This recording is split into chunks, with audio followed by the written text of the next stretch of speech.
Estoy escribiendo esto bajo un esfuerzo mental considerable, ya que esta noche no seré más un ente vivo. Sin dinero y habiendo acabado con mi provisión de droga, que es lo único que hace la vida soportable, no puedo aguantar más esta tortura. Me arrojaré desde la ventana de la bujardilla a la sordida calle.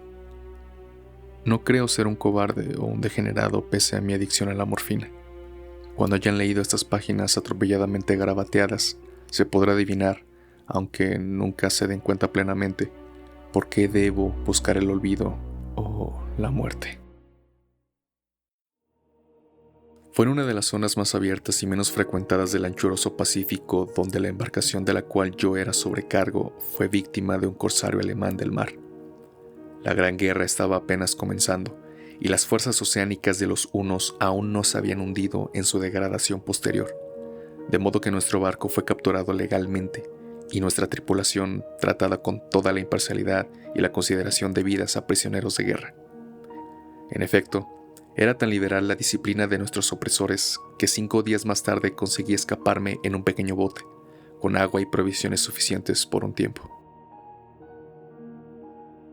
Cuando por fin me encontré libre y a la deriva, tenía muy poca idea de cuál era mi situación. Navegante poco experto, solo sabía calcular de manera muy vaga por el sol y las estrellas que estaba algo al sur del Ecuador. No sabía en absoluto en qué longitud y no se divisaba isla ni costa alguna. El tiempo se mantenía grato durante incontables días y navegué sin rumbo fijo bajo el sol abrasador, con la esperanza de que pasara algún barco o de que me arrojaran las olas a alguna región habitable. Pero no aparecían ni barcos ni tierra, y empecé a desesperar en la soledad en medio de aquella ondulante e ininterrumpida inmensidad azul. El cambio de fortuna ocurrió mientras dormía. Los detalles nunca los conoceré, porque mi sueño, aunque poblado de pesadillas, fue continuo. Cuando desperté, descubrí que me encontraba medio succionado en una especie de lodazal viscoso y negruzco que se extendía a mi alrededor, con monótonas ondulaciones hasta donde alcanzaba la vista, en el cual se había adentrado cierto trecho a mi bote.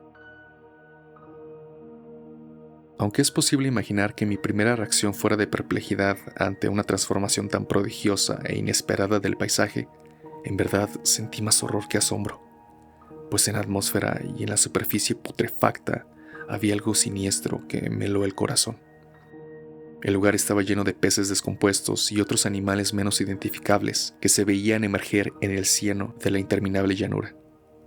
Quizá no sea posible transmitir con meras palabras la indecible repugnancia que puede reinar en el absoluto silencio y la estéril inmensidad. Nada alcanzaba a oírse, nada había a la vista, salvo una vasta extensión de légamo negruzco. Si bien la absoluta quietud y la uniformidad del paisaje me producían un terror nauseabundo. El sol ardía en el cielo, que me parecía casi negro por la cruel ausencia de nubes. Era como si reflejase la ciénaga tenebrosa que tenía bajo mis pies. Al meterme en el bote encallado, me di cuenta de que solo una posibilidad podía explicar mi situación. Merced a una conmoción volcánica, el fondo oceánico había emergido a la superficie, sacando a la luz regiones que durante millones de años habían estado ocultas bajo insondables profundidades de agua. Tan grande era la extensión de esta nueva tierra emergida debajo de mí que no lograba percibir el más leve rumor de oleaje, por mucho que aguzaba el oído. Tampoco había aves marinas que se alimentaran de aquellos peces muertos. Durante muchas horas estuve pensando y meditando sentado en el bote, que se apoyaba sobre un costado y proporcionaba un poco de sombra al desplazarse el sol en el cielo.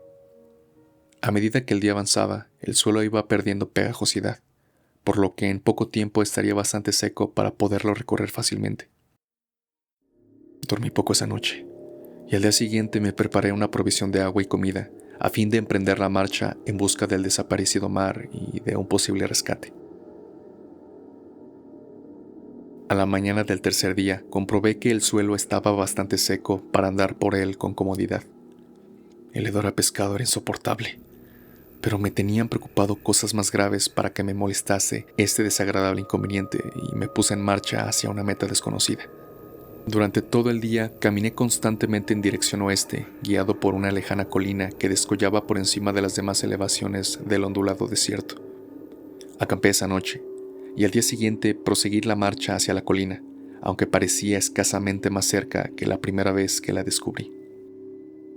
Al atardecer del cuarto día llegué al pie de dicha elevación, que resultó ser mucho más alta de lo que me había parecido de lejos. Tenía un valle delante que hacía más pronunciado el relieve respecto al resto de la superficie. Demasiado cansado para emprender el ascenso, dormí a la sombra de la colina.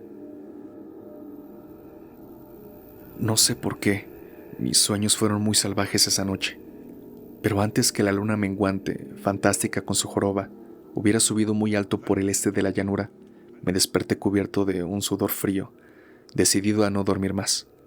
Las visiones que habían tenido eran excesivas para soportarlas otra vez. A la luz de la luna comprendí lo imprudente que había sido al viajar de día. Sin el sol abrasador, la marcha me habría resultado menos fatigosa. De hecho, me sentí de nuevo lo bastante fuerte como para cometer el ascenso que por la tarde no había sido capaz de emprender. Recogí mis cosas e inicié la subida a la cresta de la elevación. Ya he dicho que la ininterrumpida monotonía de la ondulada llanura era fuente de horror para mí, pero mi horror aumentó al llegar a lo alto del monte.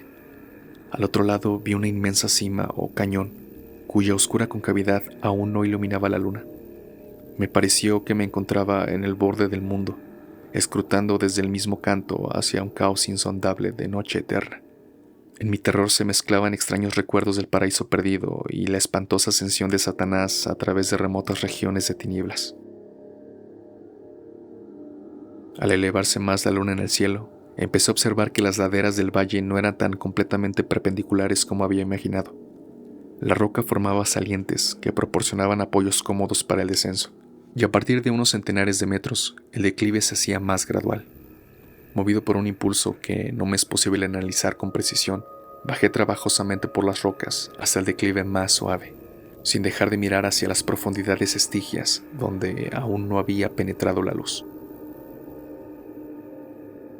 De repente me llamó la atención un objeto singular que había en la ladera opuesta, el cual se erguía enhiesto como a un centenar de metros de donde estaba yo, objeto que brilló con un resplandor blanquecino al recibir de pronto los primeros rayos de la luna ascendente.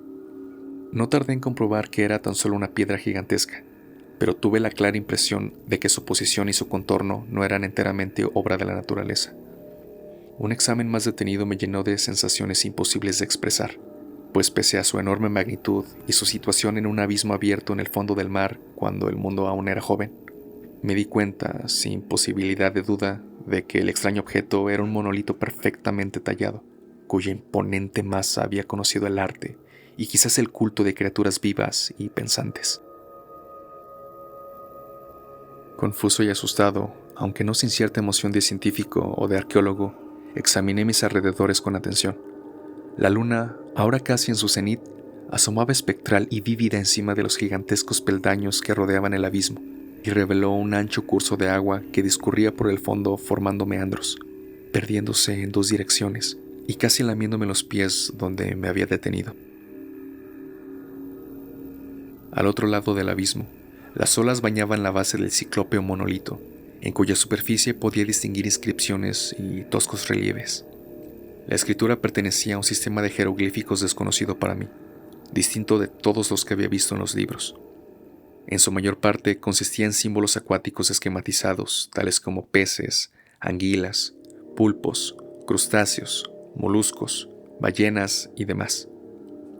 Algunos de los caracteres representaban evidentemente seres marinos desconocidos para el mundo moderno, pero cuyos cuerpos en descomposición había visto yo en la llanura surgida del océano. Sin embargo, fueron los relieves los que más me fascinaron, claramente visibles al otro lado del curso de agua. A causa de sus enormes proporciones, había una serie de bajorrelieves cuyos temas habrían despertado la envidia de un doré. Creo que estos seres pretendían representar hombres, o al menos cierta clase de hombres, aunque parecían retozando como peces en las aguas de alguna gruta marina, o rindiendo homenaje a algún monumento monolítico, bajo el agua también. No me atrevo a descubrir con detalle sus rostros y sus cuerpos, pues el mero recuerdo me produce escalofríos, más grotescos de lo que podría concebir la imaginación de un Poe o de un Balwer. Eran detestablemente humanos en general, a pesar de sus manos y pies palmeados, sus labios anchos y flácidos, sus ojos abultados y vidriosos, y demás rasgos de recuerdo menos agradable. Parecían cincelados sin la debida proporción con los escenarios que servían de fondo, ya que uno de los seres estaba en actitud de matar a una ballena ligeramente mayor que él. Observé, como digo, sus formas grotescas y sus extrañas dimensiones, pero un momento después decidí que se trataba de dioses imaginarios de alguna tribu pescadora o marinera, cuyos últimos descendientes debieron perecer antes de que naciera el primer antepasado del hombre de Piltdown o de Neandertal. Aterrado ante esta visión inesperada y fugaz de un antepasado que rebasaba la concepción del más atrevido antropólogo, me quedé pensativo, mientras la luna bañaba con misterioso resplandor el silencioso canal que tenía ante mí. Entonces, de repente, lo vi. Tras una leve agitación que delataba su ascensión a la superficie, la entidad surgió a la vista sobre las aguas oscuras. Inmenso, repugnante. Aquella especie de Polifemo saltó hacia el monolito como un monstruo formidable y pesadillesco, y lo rodeó con sus brazos enormes y escamosos, al tiempo que inclinaba la cabeza y profería ciertos gritos acompasados. Creo que enloquecí entonces. No recuerdo muy bien los detalles de mi frenética subida por la ladera y el acantilado, ni mi delirante regreso al bote varado. Creo que canté mucho y que reí incesantemente cuando no podía cantar. Tengo el vago recuerdo de una tormenta, poco después de llegar al bote. En todo caso, sé que oí el estampido de los truenos y los ruidos que la naturaleza profiere en sus momentos de mayor irritación. Cuando salí de las sombras, estaba en un hospital de San Francisco. Me había llevado allí el capitán del barco norteamericano que había recogido mi bote en medio del océano. Hablé de muchas cosas en mis delirios, pero averigüé que nadie había hecho caso de las palabras. Los que me habían rescatado no sabían nada sobre la aparición de una zona del fondo oceánico en medio del Pacífico, y no juzgué necesario insistir en algo que sabía que no iban a creer.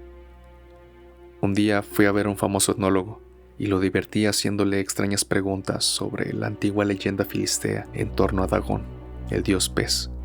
Pero enseguida me di cuenta de que era un hombre irremediablemente convencional y dejé de preguntar. Es de noche, especialmente cuando la luna se vuelve gibosa y menguante cuando veo a ese ser. He intentado olvidarlo con la morfina, pero la droga solo me proporciona una cesación transitoria y me ha atrapado en sus garras, convirtiéndome irremisiblemente en su esclavo. Así que voy a poner fin a todo esto, ahora que he contado lo ocurrido para información o diversión desdeñosa de mis semejantes. Muchas veces me pregunto si no será una fantasmagoría, un producto de la fiebre que sufrí en el bote a causa de la insolación, cuando escapé del barco de guerra alemán.